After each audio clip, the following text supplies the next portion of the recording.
Good morning my dear students. आज की इस क्लास में बेटा मैं क्लास 12th हिंदी के महत्वपूर्ण गद्यांश लेकर आया हूं कि आपको कौन से 5 वेरी वेरी मोस्ट इम्पॉर्टेंट गद्यांश कौन से तैयार करने, जो कि 2019 से लेकर 2024 तक लगातार किसी न किसी सेट में हर साल पूछे गए हैं। उन 5 आपके लिए मैं गद्यांशों को लाया और उनसे संबंधित कितने क्वेश्चन आपसे पूछे जा सकते हैं उन सबको इस वीडियो में हम लोग कवर करेंगे। ठीक है, जैसे कि पहला क्वेश्चन आपको दिया गया है। पहला गद्यांश क्या है बेटा? देखिए, जो चीज मोटे से लिखी ये आपका रेखांकित भाग होगा। ठीक है, तो अब यहाँ पर हम पहला पढ़ते हैं। भूमि का निर्माण देवों ने किया है, वह अनंत काल से है। उसके भौतिक रूप, सौंदर्य और समृद्धि के प्रति सचेत होना हमारा आवश्यक कर्तव्य है। भूमि के पार्थिव स्वरूप के प्रति हम जितने अधिक जागरूक होंगे उतने ही अधिक हमारी राष्ट्रीयता बलवती हो सकेगी। यह पृथ्वी सच्चे अर्थों में समस्त राष्ट्रीय विचारधाराओं की जननी है। जो राष्ट्रीयता पृथ्वी के साथ नहीं जुड़ी वह निर्मूल होती है। राष्ट्रीयता की जड़ें पृथ्वी में जितनी गहरी होंगी उतना ही राष्ट्रीय भावों का अंकुर पल्लवित होगा। इसलिए पृथ्वी के भौतिक स्वरूप को अधोधात जानकारी प्राप्त करना, इसकी सुंदरता, उपयोगिता और महिमा को पहचानना आवश्यक धर्म है। ये हमारा एक गद्यांश दिया गया। अब इसमें आपके 5 क्वेश्चन पूछे जाते हैं बेटा गद्यांश से संबंधित, लेकिन ये गद्यांश कई बार आपके बोर्ड में पूछा गया है और इसके जितने भी महत्वपूर्ण क्वेश्चन बन सकते हैं या पूछे गए उन सब की हम बात करते हैं। पहला क्वेश्चन आपसे क्या कह रहा है? गद्यांश के पाठ का शीर्षक और लेखक का नाम लिखिए। या तो इसी क्वेश्चन को दूसरे तरह से पूछ सकता है कि उपरयुक्त गद्यांश का संदर्भ लिखिए। देखिए, प्रस्तुत गद्यांश सुविदित साहित्यकार डॉक्टर वासुदेव शरण अग्रवाल द्वारा लिखित राष्ट्र का स्वरूप नामक निबंध से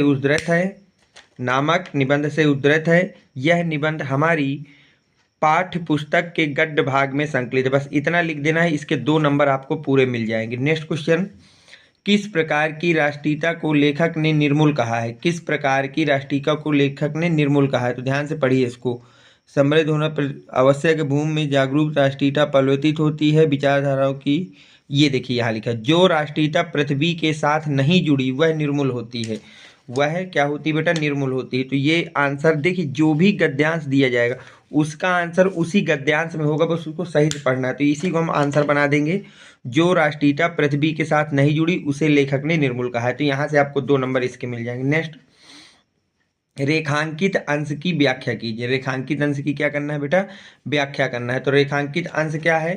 ध्यान समझिए, जो आपको मैंने यहाँ पे मोटे से लिखा वो आपका रेखांकित अंश है। तो कहाँ से कहाँ तक? राष्ट्रीयता की जड़ें पृथ्वी में जितनी गहरी होंगी उतना ही राष्ट्रीय भावों का अंकुर पल्लवित होगा। इसलिए पृथ्वी की भौतिक स्वरूप की अधोपात जानकारी प्राप्त करना, उसकी सुंदरता, उपयोगिता और महिमा को पहचानना आवश्यक धर्म है। तो देखिए, हेडिंग हम लोग डाल देंगे रेखांकित अंश की व्याख्या। हम लोग क्या करेंगे बेटा?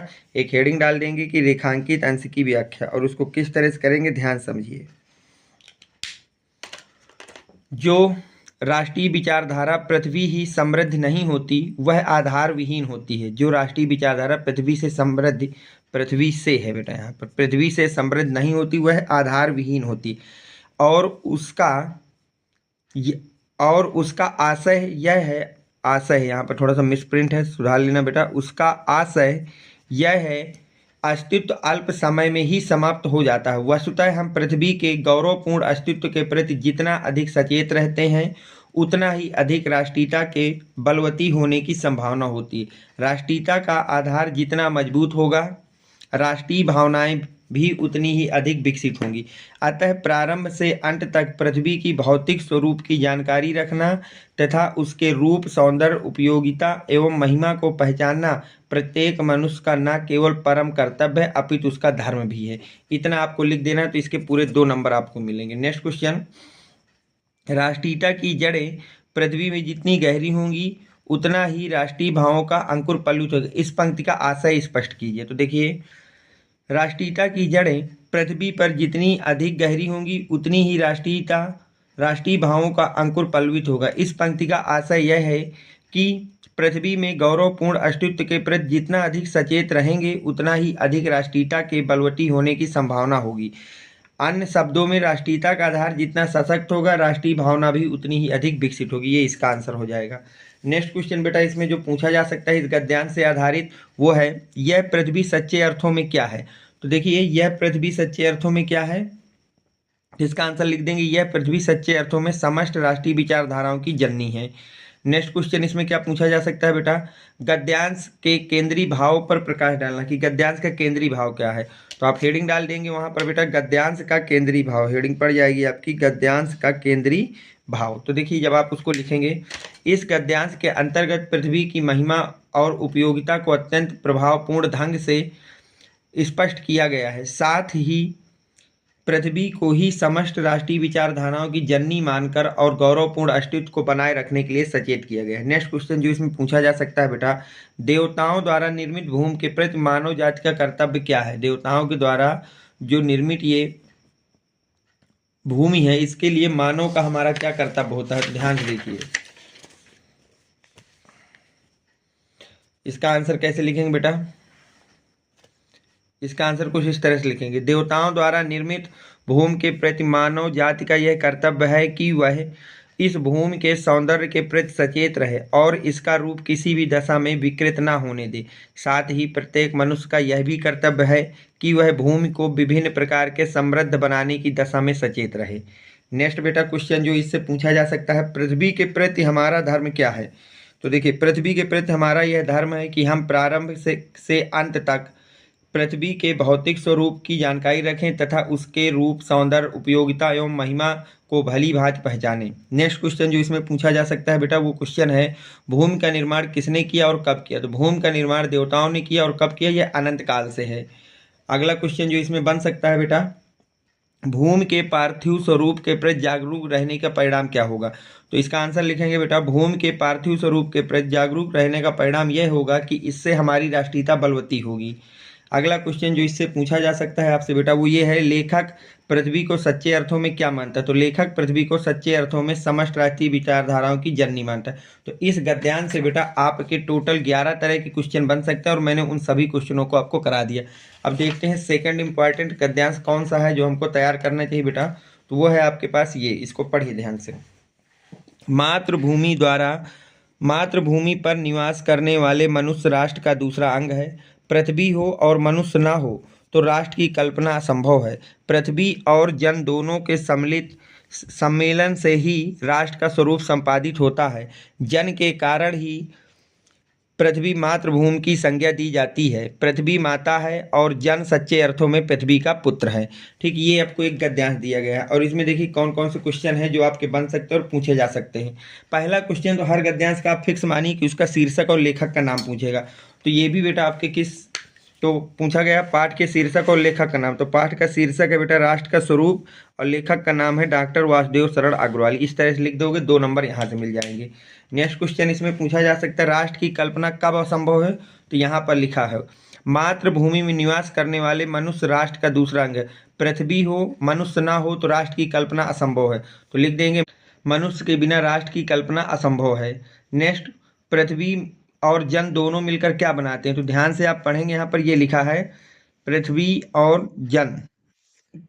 और जन दोनों ने सम्मिलित होकर राष्ट्र का स्वरूप संपादित होता है। तो इसको लिख देना है पृथ्वी और जन दोनों मिलकर क्या बनाते हैं। तो पृथ्वी और जन दोनों मिलकर राष्ट्र का स्वरूप बनाते हैं। नेक्स्ट क्वेश्चन बेटा, पृथ्वी कब मातृभूमि की संज्ञा प्राप्त करती है। तो इसको ध्यान से पढ़िए, यहाँ पर लिखा है, हाँ ये लिखा है पृथ्वी और जन दोनों के सम्मिलित रूप से राष्ट्र का स्वरूप संपादित होता है। जन के कारण ही पृथ्वी मातृभूमि की संज्ञा दी जाती है। तो लिख देंगे बेटा जन के कारण ही पृथ्वी मातृभूमि की संज्ञा दी जाती है। नेक्स्ट है रेखांकित अंश की व्याख्या। रेखांकित अंश क्या है, ये जो मोटे से लिखा है बेटा, पृथ्वी और जन दोनों के सम्मिलन से ही राष्ट्र का स्वरूप संपादित होता है। जन के कारण ही पृथ्वी मातृभूमि की संज्ञा प्राप्त करती है। पृथ्वी माता है और जन सच्चे अर्थों में पृथ्वी का पुत्र है। तो इसको लिखिए, हेडिंग डाल देंगे रेखांकित अंश की व्याख्या। हेडिंग पड़ेगी हमारी बेटा रेखांकित अंश की व्याख्या। तो देखिए राष्ट्र के स्वरूप का निर्माण पृथ्वी और जन दोनों के विद्यमानता की स्थिति से ही संभव है। पृथ्वी पर जन का निवास होता है तभी पृथ्वी मातृभूमि कहलाती है। जब तक पृथ्वी भूभाग में निवास करने वाले मनुष्य वहाँ की भूमि की सच्ची अपनी सच्ची माता और स्वयं को उस भूमि का पुत्र नहीं मानते, तब तक राष्ट्रीयता की भावना उत्पन्न नहीं हो सकती। ये इसका आंसर है। नेक्स्ट क्वेश्चन जो इसमें बन सकता है बेटा, वो है जन सच्चे अर्थों में पृथ्वी के क्या है? तो पृथ्वी माता है और जन सच्चे अर्थों में पृथ्वी का पुत्र है। ये लास्ट पैराग्राफ, पृथ्वी माता है और जन सच्चे अर्थों में पृथ्वी का पुत्र। तो इस गद्यांश से, ये पैराग्राफ से आपसे जितने भी क्वेश्चन पूछे जा सकते थे वो मैंने आपको यहाँ से करा दिए। अगला इंपॉर्टेंट गद्यांश कौन सा है जिसको आपको तैयार करना है बोर्ड के लिए?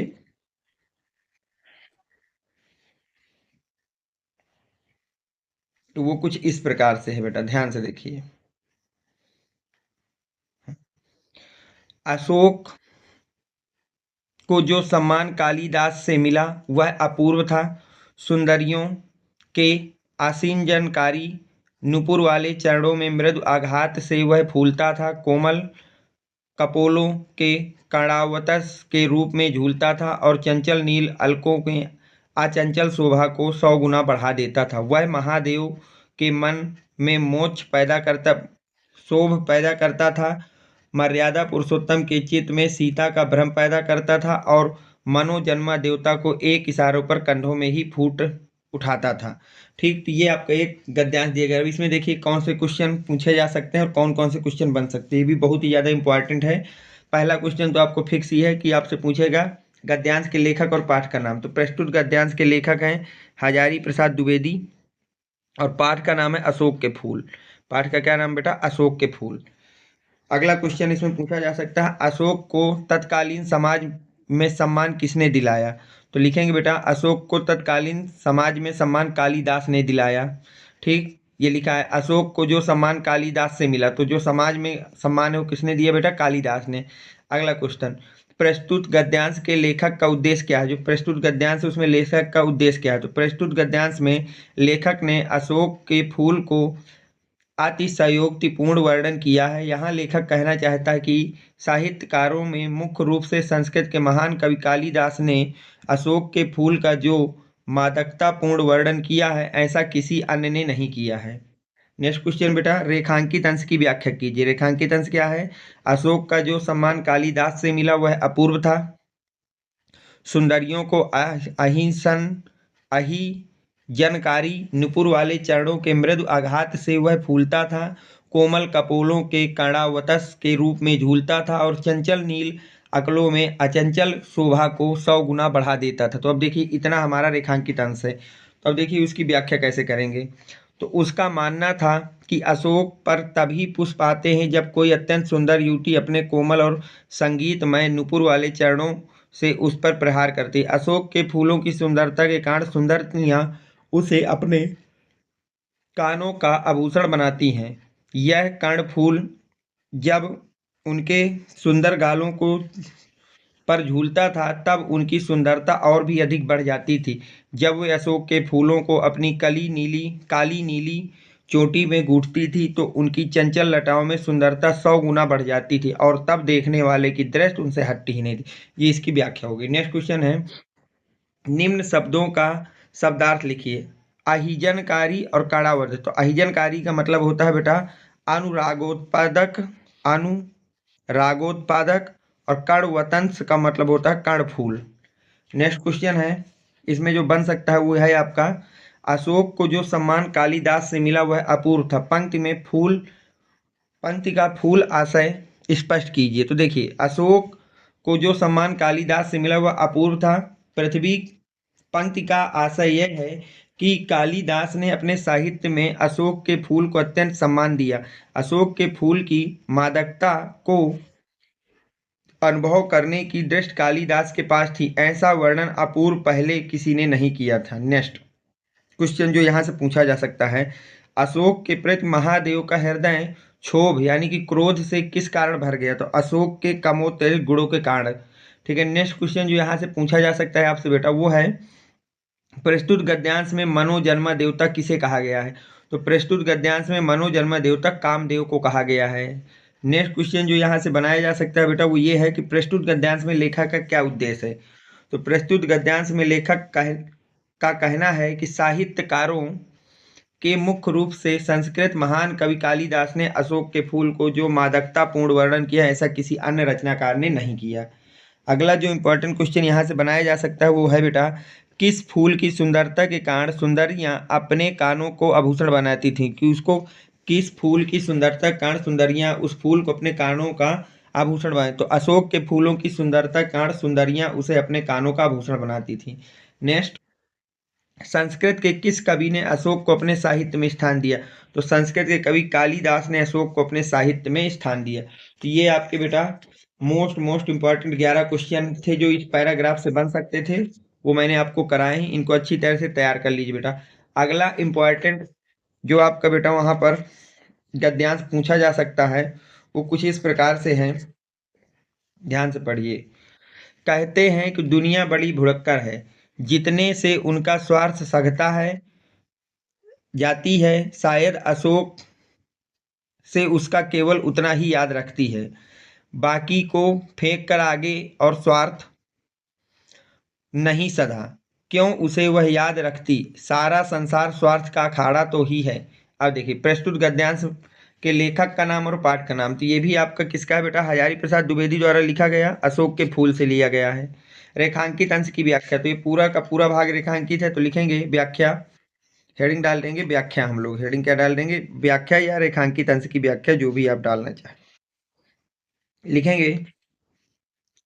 आचार्य हजारी प्रसाद द्विवेदी जी कहते हैं कि यह संसार बड़ा ही स्वार्थी है, यह केवल उन्हीं बातों को याद रखता है जिससे उसके स्वार्थ की सिद्धि होती है। जिन लोगों या वस्तुओं से उसका स्वार्थ नहीं सधता वह उन्हें शीघ्र ही भुला देता है। वह स्वार्थ में जो लोगों या वस्तुओं को याद करके बोझिल नहीं होता, वह व्यर्थ में ही लोगों और वस्तुओं को याद करके बोझिल नहीं होता। समय की गति के साथ जो प्रासंगिक नहीं रह जाता वह उसे भूलता जाता है। नेक्स्ट क्वेश्चन, प्रस्तुत गद्यांश में किस प्रसंग की चर्चा की गई? तो प्रस्तुत गद्यांश में आचार्य द्विवेदी के रचनाकारों अर्थात साहित्यकारों द्वारा अशोक के फूल को मूल जाने की आलोचना की गई है। नेक्स्ट क्वेश्चन, लेखक ने गद्यांश में किस प्रकार के लोगों को स्वार्थी कहा है? तो लेखक ने गद्यांश में उन रचनाकारों या साहित्यकारों को स्वार्थी कहा है जिन्होंने साहित्यकारों द्वारा अशोक के फूल के मूल जानने की गलती की है। अशोक के फूल को भूल जाने को है, ये क्या है बेटा? भूल जाने की गलती की है। लेखक के अनुसार यह संसार बड़ा स्वार्थी, वह केवल उन्हीं बातों को याद रखता है जिससे उसका स्वार्थ की सिद्धि होती है। नेक्स्ट क्वेश्चन जो यहाँ से बन सकता है बेटा आपके लिए वो है, सारा संसार स्वार्थ का अखाड़ा ही तो है, पंक्ति का क्या ऐसा है? तो देखिए, लेखक कहना चाहता है कि यह संसार स्वार्थी व्यक्तियों से भरा पड़ा है, यहाँ हर व्यक्ति अपने ही स्वार्थ को साधने में लगा है, उसे अपने ही स्वार्थ को सिद्ध करने से फुर्सत नहीं है, तो वह अशोक के फूल की क्या परवाह करेगा जो शायद उसके लिए किसी काम का नहीं है। नेक्स्ट क्वेश्चन जो यहाँ से बन सकता है बेटा इंपॉर्टेंट वो है, गद्यांश की भाषा शैली लिखिए। तो देखिए, भाषा सरल, सहज, बोधगम एवं साहित्य खड़ी बोली का प्रयोग हुआ है, शैली व्याख्यात्मक एवं सूत्रात्मक है। नेक्स्ट क्वेश्चन जो यहाँ से आपसे पूछा जा सकता है वो है बेटा, अशोक को विस्मृत करने का आधार किसे माना गया? तो देखिए, अशोक को विस्मृत करने का आधार स्वार्थ वृत्ति को माना गया। नेक्स्ट क्वेश्चन जो इस गद्यांश से बन सकता है बेटा वो है, लेखक ने दुनिया का किस प्रकार का व्यवहार बताया? तो लेखक ने दुनिया के व्यवहार को इस प्रकार बताया है कि यह केवल उतना ही याद रखना है जितने से उसका स्वार्थ सहता है, बाकी को फेंक कर आगे बढ़ जाता है, भुलाकर आगे बढ़ जाता है। नेक्स्ट क्वेश्चन जो इस गद्यांश से आपसे पूछा जा सकता है वो है, स्वार्थ का अखाड़ा किसे कहा गया है? तो सारे संसार को स्वार्थ को अखाड़ा कहा गया है। तो इस गद्यांश से जितने भी क्वेश्चन बन सकते थे बेटा मैंने आपको करा दिए। और अगला और लास्ट इंपॉर्टेंट गद्यांश जो आपको तैयार करना है वो है बेटा ये, इसको ध्यान से पढ़िए। विज्ञान की प्रगति के कारण नई चीज़ों का निरंतर आविष्कार होता रहता है। जब कभी नया आविष्कार होता है तो उसे एक नई संज्ञा दी जाती है। जिस देश में इसकी सृष्टि की जाती है वह देश उस आविष्कार के नामकरण के लिए नया शब्द बनाता है। वही शब्द प्राय अन्य देशों में बिना परिवर्तन के वैसे ही प्रयुक्त किया जाता है। यदि हर देश उस चीज़ के लिए अपना अलग अलग नाम देता रहेगा तो उस चीज़ को समझने में दिक्कत होगी। जैसे कि रेडियो, टेलीविज़न, स्पुतनिक, ये आपका एक प्रमुख गद्यांश है। अब इसका देखिए आंसर कैसे आपको लिखना होगा। पहला आंसर, प्रस्तुत गद्यांश का संदर्भ लिखिए। तो देखिए, संदर्भ सबको पता है कि प्रस्तुत गद्यांश प्रोफेसर जी सुंदर रेड्डी द्वारा लिखित भाषा और आधुनिकता नामक निबंध से संकलित है। दूसरा क्वेश्चन बेटा, कौन सा देश किस आविष्कृत चीज़ों के नामकरण को नया शब्द देता है? तो जिस देश में नई चीज़ का आविष्कार होता है वही देश उसका नामकरण देता है, तो ये इसका आंसर हो गया। नेक्स्ट, यदि हर देश आविष्कृत चीज़ों को अपना अलग अलग नाम देता रहे तो क्या होगा। तो देखिए, यदि हर देश आविष्कृत चीज़ों को अपना अलग अलग नाम देता रहे तो उन चीज़ों को समझने में दिक्कत होगी। गद्यांश में प्रयुक्त भाषा शैली को बताना है। तो भाषा शुद्ध, साहित्यिक, खड़ी बोली तथा शैली विवेचनात्मक है। नेक्स्ट है रेखांकित अंश की व्याख्या। तो रेखांकित अंश क्या है, जो बेटा मोटे से लिखा है। विज्ञान की प्रगति के कारण नई चीज़ों का निरंतर आविष्कार होता रहता है। जब कभी नया आविष्कार होता है तो उसे एक नई संज्ञा दी जाती है। जिस देश में उसकी सृष्टि की जाती है या उसकी रचना की जाती है, आविष्कार किया जाता है, उस देश में आविष्कार के नामकरण के लिए नया शब्द बनता है और वही शब्द प्राय अन्य देशों में बिना परिवर्तन के वैसे ही प्रयुक्त किया जाता है। तो देखिए इसकी व्याख्या, रेखांकित अंश की व्याख्या आप हेडिंग डाल देंगे तो लिखेंगे बेटा, भाषा में नवीनता का गुण होना आवश्यक है, किंतु भाषा में नवीनीकरण अथवा शुद्धिकरण का यह आशय नहीं है कि हम दूसरी भाषा के से आए प्रत्येक शब्द के परिवर्तन का प्रयास करें। यदि कोई विदेशी भाषा का शब्द अपने भाव संबोधित करने में सक्षम है तो उसके परिवर्तन करने का प्रयास करना उचित नहीं है। उदाहरण के लिए आज प्रत्येक देश विज्ञान के क्षेत्र में विभिन्न आविष्कार हो रहे हैं और उन्हें नए नए नाम दिए जा रहे हैं। तो प्रत्येक देश अपने यहाँ के आविष्कृत वस्तुओं का अपनी भाषा के अनुसार नामकरण करता है और दूसरे देश भी वही नाम प्रचलित हो जाता है। यदि हर एक देश इन वस्तुओं का नामकरण अपने अपने अनुसार से करने लगेगा तो इन चीज़ों को समझने में हमें कठिनाइयाँ उत्पन्न हो जाएंगी। तो ये आज मैंने आपको टॉप मोस्ट बेटा 5 गद्यांश कराए हैं। बस इन 5 गद्यांशों को आप तैयार कर लीजिए, आपके बोर्ड के पेपर के 10 नंबर बिल्कुल फिक्स हैं। इसके अलावा कोई भी गद्यांश आपको पढ़ने की ज़रूरत नहीं है। Thanks for watching, next video coming soon.